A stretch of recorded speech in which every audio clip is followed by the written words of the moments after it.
Who writes the song? I write the song. Rhymes accelerate through the cyclotron in 9 microns. Y'all remember that dude? Before we get into the video, let me say this up front.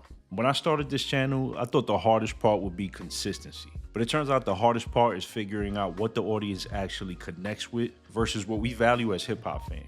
And that's why I'm talking about Canibus. Because Canibus represents one of the biggest disconnects in hip-hop history between technical brilliance and cultural connection. At one point, he was out-rapping legends on their own records, was a part of one of the most famous rap battles in hip-hop history, and was positioned as the future of lyricism. So how did his story end with controversy and one of hip-hop's biggest what-ifs?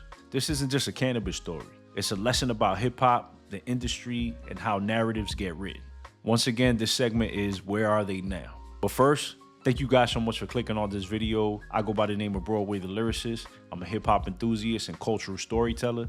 And if you're a fan of hip-hop commentary, history, or anything related to the culture, you are in the right place, you are family, and you're already locked in. So be sure to hit that like button, subscribe to the channel, and click that bell icon so you guys never miss an upload. And with that out of the way, let's get to it. I am Broadway the Lyricist, homie, just let me do my thing. I'm on top, on my grind, I'ma always get it. Canibus arrived in hip-hop with no underground buzz campaign, no gradual build-up, just elite features that immediately forced the culture to pay attention. He immediately stood out early because his verses felt longer, they were more robust, more aggressive, and more intellectual than most rappers at that time.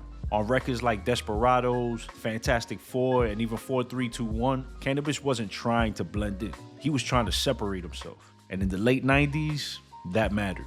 This was an era where lyrical credibility still held weight. But the challenge was when you made that kind of entrance, expectations were extremely high. Canibus's 4321 verse should have been a career-defining moment for all the right reasons. But instead, it became a turning point for all the wrong ones.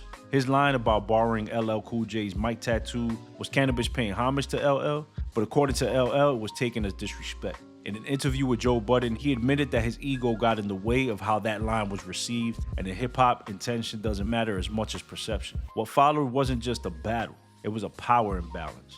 LL Cool J wasn't just another rapper. He was an institution, and LL reacted with, "Now let's get back to this mic on my arm. If it ever left my side, it transformed into a time bomb. You don't want to bar that, you want to idolize, and you don't want to make me mad, nigga, you want to socialize." Canibus responded with second round knockout. Technically sharp, lyrically fearless, and unapologetic.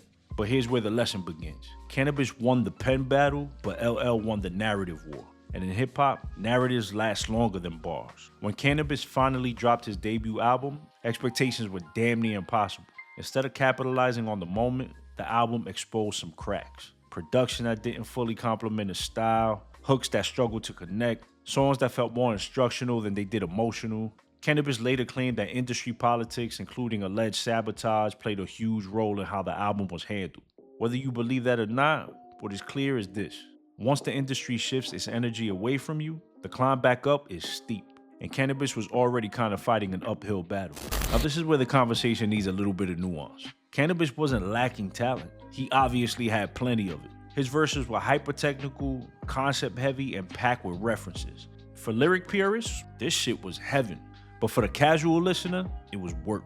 In my opinion, hip-hop has always been about balancing skill and emotion. Canibus leaned heavily into the skill part and sometimes left the feeling or the emotion behind. It didn't make the music bad, but it did make it niche. And at that time, niche didn't sell well in the mainstream business. As mainstream support faded, Canibus leaned into spaces that still valued pure lyricism. And that was battle rap and underground circuits.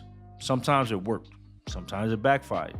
Moments like pulling out a notepad during a battle became symbolic. Not of his skill, but of how unforgiving hip-hop could be when it decides you've fallen out of favor.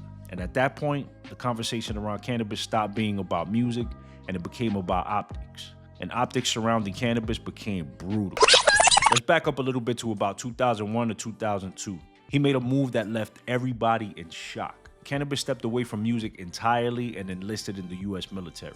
He didn't do it for headlines, not for a rollout. He just wanted some structure, some identity, and a little bit of distance from an industry that he no longer trusted.